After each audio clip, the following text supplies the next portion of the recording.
इस कहानी के पीछे को तर्क अगर आप समझ गए तो आपका मन काबू में हो सकता है।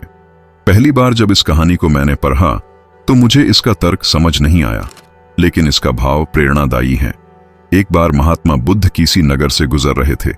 बुद्ध की नजर एक कपड़े के व्यापारी पर पड़ी जो दुखी और हताश दिखाई दे रहा था।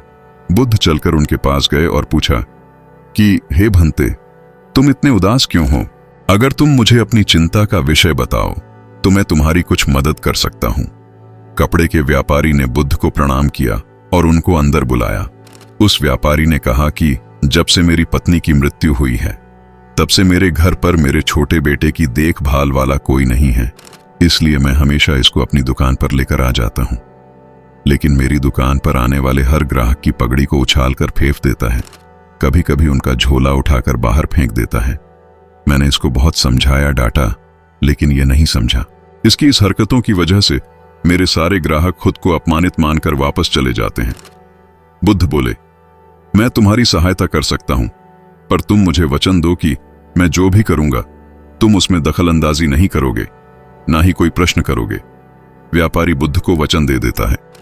अगले दिन बुद्ध एक पगड़ी पहनकर आए और एक ग्राहक की भांति आकर बैठ गए। व्यापारी का बेटा आया और बुद्ध की पगड़ी को उछाल दिया। महात्मा बुद्ध मुस्कुराए और कहा, बहुत अच्छा, जाओ उस पगड़ी को वापस लेकर आओ। वह बच्चा दौड़कर गया और पगड़ी लाकर बुद्ध को दे दी। अगले दिन बुद्ध एक कुल्हाड़ी और एक लकड़ी लेकर आए। उस लड़के ने फिर से उस पगड़ी को उछाल दी। बुद्ध ने उस लड़के को कुल्हाड़ी और लकड़ी दे दी और कहा, जाओ इस लकड़ी को काटो।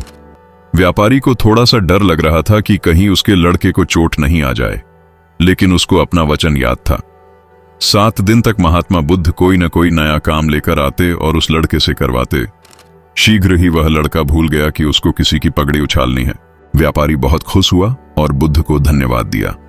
मुझे पता है कि इस कहानी का और मन के वश को कोई विशेष संबंध नहीं है, लेकिन पहले आप इस तर्क को समझ लीजिए।